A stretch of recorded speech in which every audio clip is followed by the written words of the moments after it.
আমি মাঝে মধ্যে কনফিউজড হয়ে যাই যে একটা মানুষ কতটা কনফিডেন্স থাকলে জনগণের কথাকে উপেক্ষা করতে পারে, স্টেক হোল্ডারদের কথাকে উপেক্ষা করতে পারে, তাদের দাবি এবং দেশের স্বার্থকে উপেক্ষা করতে পারে।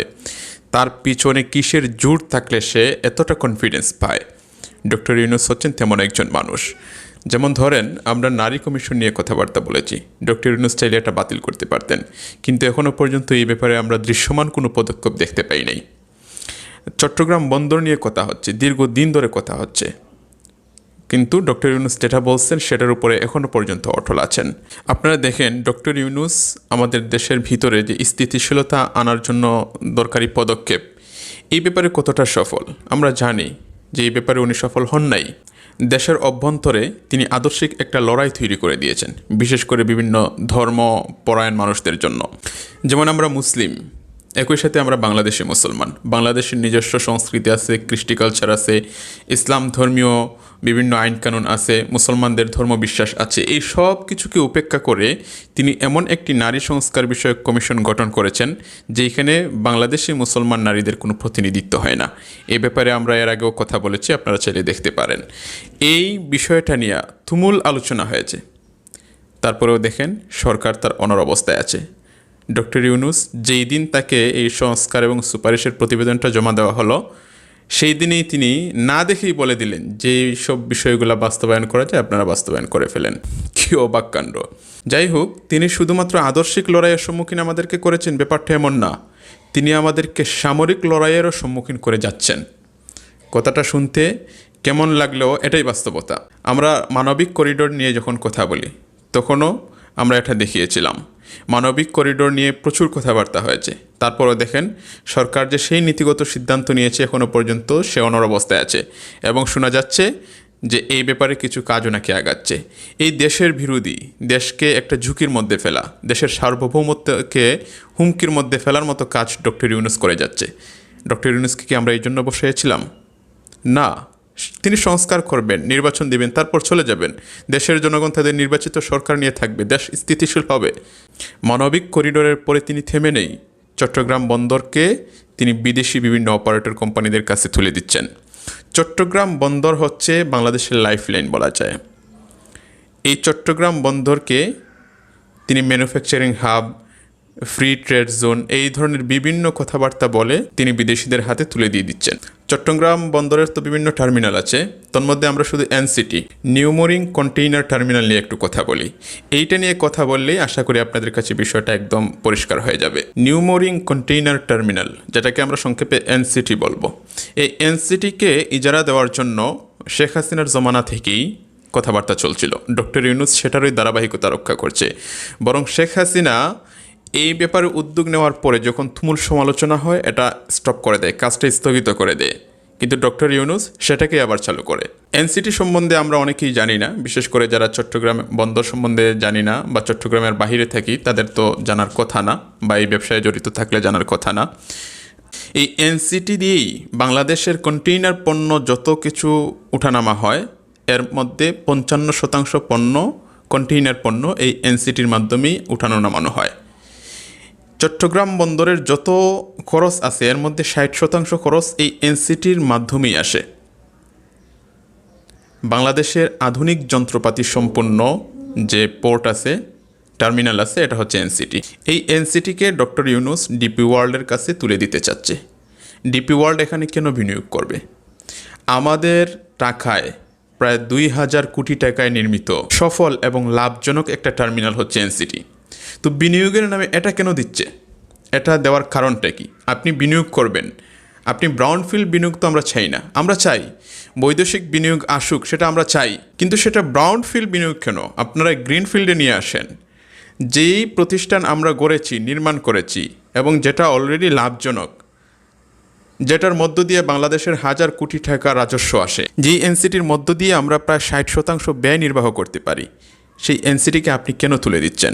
বিদেশি কোনো কোম্পানিকে যদি, অপারেটরকে যদি দিতে হয়, তারা বিনিয়োগ করুক, গ্রিনফিল্ডে বিনিয়োগ করুক, তারা নিজেরা নির্মাণ করুক, তারা নিজেরা চালু করুক, তারপরে নিজেরাই এটা সামনে এগিয়ে নেক, আমাদের কোনো আপত্তি নেই। কিন্তু যেই প্রতিষ্ঠানকে আমরা খরচ করলাম, যেই প্রতিষ্ঠানের যন্ত্রপাতি সহ ইকুইপমেন্ট যা আছে সব আমাদের আছে এবং আমরা সেটা লাভজনকভাবে চালিয়ে যাচ্ছি, সেটাকে দেওয়ার মানেটা কী, এবং এইটা হচ্ছে চট্টগ্রাম বন্দর তথা সারা বাংলাদেশের লাইফলাইন বলা যায়, সেটাকে কেন তুলে দিতে হবে, এটা আমার আসলে বুঝে আসে না। এনসিটি স্বাভাবিকভাবে সক্ষমতা রাখে বার্ষিক 10 লাখ একক কন্টেইনার উঠানো নামানোর। সেই এনসিটি গত বছর প্রায় 12,83,000 একক কন্টেইনার উঠানো নামানো করেছে। আপনি আর কি চান? এই এনসিটিতে আপনি বিনিয়োগ আনতে চাচ্ছেন, অথচ তার মধ্যে ইকুইপমেন্ট অলরেডি এত পরিমাণ আছে যে আগামী 15 বছর পর্যন্ত চলে যাবে। এই বুজুং বাজুং দিয়া বাংলাদেশের সচেতন নাগরিকদেরকে প্রতারিত করা যাবে না। শেখ হাসিনাকে আমরা দেখেছি, সে পতেঙ্গা কন্টেইনার টার্মিনালটা সৌদি আরব ভিত্তিক রেড সি গেটওয়েকে দিয়েছে, সেখানে আমরা লস গুনতেছি। ওইখানে দেখা যাচ্ছে যে $70 থেকে $90 তারা ইনকাম করতেছে, আমরা মাত্র পাচ্ছি $18। এই ধরনের বুজুং বাজুং ইনভেস্টমেন্ট আর বিনিয়োগের কথাবার্তা বলে লাভ নাই। তো এইসব হিসাব নিকাশ এটা ডক্টর ইউনূস ভালোভাবেই বুঝেন, উনি একজন অর্থনীতিবিদ। তারপরও তিনি কেন জেদ ধরেছেন? দেখেন, আমরা যখন জেদ ধরি, সেই জেদ ধরার মধ্যে কিন্তু হাসি থাকে না, মোটিভেশন থাকে না, একটা রাগ রাগ ভাব থাকে। কিন্তু ডক্টর ইউনূসের জেদের মধ্যে মোটিভেশন থাকে, হাসি থাকে, উৎসাহ করার মতো বিষয় থাকে। চট্টগ্রাম বন্দর নিয়ে গতকালকেও তিনি বক্তৃতা দিয়েছেন, দেখবেন তিনি মোটিভেশন দিচ্ছেন। উনি যখন মোটিভেশন দিয়ে কথা বলেন, আমাদের সাধারণ জনগণ তো বাহ বাহ করে ওঠে। আমার প্রায় সময় ইউক্রেনের জেলেনস্কির কথা মনে পড়ে। সে যখন শুরুতে ক্ষমতায় আসছিল, তখন বিভিন্ন মোটিভেশন দিত, মানুষদেরকে হাসাতো। নিজে তো কমেডিয়ান ছিল প্রফেশনালি, তো মানুষজন মনে করছে না জানি কি পেয়ে গেছি। তো ডক্টর ইউনূস যখন মোটিভেশন দিয়ে কথা বলেন, তখন আমার কাছে মনে হয় এটাই। তিনি এই চট্টগ্রাম বন্দরকে হৃৎপিণ্ড বলেছেন। আচ্ছা, আমাকে বলেন, হৃৎপিণ্ডকে কি কেউ ভাড়া দেয়? তিনি যদি এটাকে হৃৎপিণ্ডই বলেন, তাহলে এটাকে ভাড়া দিবেন কেন? আর তিনি এমন একটা টার্মিনালকে ভাড়া দিতে চাচ্ছেন যেটা আমরা লাভজনক অবস্থায় আছি। তিনি বলছেন বিশ্বসেরা ডাক্তার এনে এই হৃৎপিণ্ডকে সুস্থ করে তুলতে। আমাদের হৃৎপিণ্ড যেটা, সেটা তো অসুস্থ না, এনসিটি তো অসুস্থ না। তিনি বলছেন যদি আমরা দ্রুত এটা না করি তাহলে কলাপস করে ফেলবে। আরে বাপ, এটা তো অসুস্থ না, আমরা অলরেডি লাভজনক পন্থায় আছি, তাইলে আপনার এত তাড়া কিসের? এখানেই আমাদের সন্দেহ জাগে। উনি দিতে চাচ্ছেন ডিপি ওয়ার্ল্ডকে। ডিপি ওয়ার্ল্ডের ব্যাপারে আমাদের জানাশোনা আছে, বিভিন্ন অনুসন্ধানে দেখা যায় যে তারা আমেরিকার সাথে, ইসরায়েলের সাথেও তাদের সংশ্লিষ্টতা আছে, আমেরিকার সাথেও তাদের ব্যবসায়িক সংশ্লিষ্টতার বাহিরেও বিভিন্ন সময় মানবিক সহায়তা সরবরাহের একটা সংশ্লিষ্টতা রয়েছে। তাইলে কি রাখাইনের মানবিক করিডোর এবং এটার মধ্যে একটা যোগসূত্র আছে? আমাদেরকে যখন শেখ হাসিনা বলতেন যে এইখানে মার্কিনিরা নৌঘাঁটি গাড়তে চাচ্ছে, তাইলে কি ডক্টর ইউনূস সেই পথেই হাঁটছে?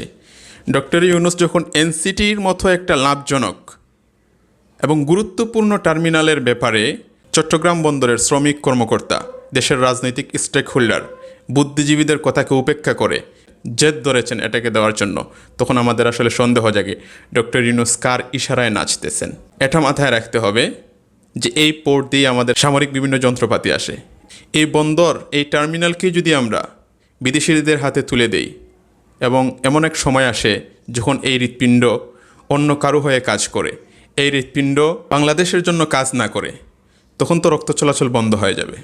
তখন ডক্টর ইউনূস এই দেশে থাকবেন না, দেশে থাকবো আমরা, দেশে থাকবে আমাদের ভবিষ্যৎ প্রজন্মরা। অতএব ডক্টর ইউনূসকে আমি জোরালোভাবে বলছি, আপনি থেমে যান। আপনি দেশের অখণ্ডতাকে বিনষ্ট করবেন না, দেশের সার্বভৌমত্বকে হুমকির মুখে ফেলবেন না। আমরা দিল্লির দাসত্বের শৃঙ্খল ছিন্ন করেছি, এজন্য নয় যে মার্কিনী দাসত্ব আমরা গ্রহণ করব। আপনি যেই পথে হাঁটছেন সেই পথ হচ্ছে মার্কিনীদের দাসত্বের পথ। মার্কিনীরা স্বপ্ন দেখে এই অঞ্চলে একটি খ্রিস্টান রাষ্ট্র গঠন করতে আপনি সেই সুযোগ করে দিবেন না। দেশের অভ্যন্তরে অস্থিতিশীল পরিবেশ তৈরি করে রেখেছেন, দেশের অভ্যন্তরে আদর্শিক লড়াই তথা নারীবাদীদেরকে এবং এলজিবিটিকিউ, ট্রান্সজেন্ডার এই ধরনের বিভিন্ন পাশ্চাত্য গান্ডুদেরকে ছেড়ে দিয়েছেন দেশটাকে অস্থিতিশীল রাখার জন্য। সাথে সাথে আপনি সামরিকভাবেও আমাদেরকে হুমকির মুখে ফেলে যাচ্ছেন। যদি এর ধারাবাহিকতা চলতেই থাকে, তাইলে আমরা আপনার বিরুদ্ধে নামতে বাধ্য হব এবং আপনি ইতিহাসে একজন গাদ্দার হিসেবে চিহ্নিত থাকবেন। দেশের জনগণকে আমি বলবো, আপনারা এই ব্যাপারে সচেতন হন। বিশেষ করে আমার যারা দর্শক আছেন, আমি চাই আমার দর্শকরা স্মার্ট হোক, এইসব ব্যাপারে একটু ঘাটাঘাটি করুক। আপনারা ষড়যন্ত্রের ব্যাপার সেপার বাদ দিয়েও কেবল সাদা চোখে কোনটা লাভ কোনটা ক্ষতি, এইগুলাও খতিয়ে দেখার মতো যোগ্যতা আপনাদের আছে আমি বিশ্বাস করি। এইগুলো অন্তত দেখেন, সেই আঙ্গিকে হলেও কথাবার্তা বলেন। পতেঙ্গা কন্টেইনার টার্মিনালে আমরা কতটুকু লাভবান অবস্থায় আছি নাকি লস অবস্থায় আছি, এবং এনসিটিকে যে দিতে চাচ্ছে সেটা কি আদৌ আমাদের জন্য ফায়দা হবে নাকি লস হবে, সেটা তো একটু আগে আমি বললাম। এইসব ব্যাপারে আপনারা সতর্ক হন। ডক্টর ইউনূসকে আমরা বসিয়েছিলাম যেন এই দুর্নীতিগ্রস্ত দেশকে উনি সংস্কার করেন, কিন্তু না, তিনি সংস্কারের জন্য এসে বিনিয়োগের নাম করে এই দেশটাকে বিক্রি করে দেওয়ার পায়তারা শুরু করেছেন। রাজনীতিবিদদের প্রতি আমার উদাত্ত আহ্বান থাকবে, আপনারা এই ব্যাপারে জোরালো পদক্ষেপ গ্রহণ করুন। ভালো থাকুন, আল্লাহ হাফেজ।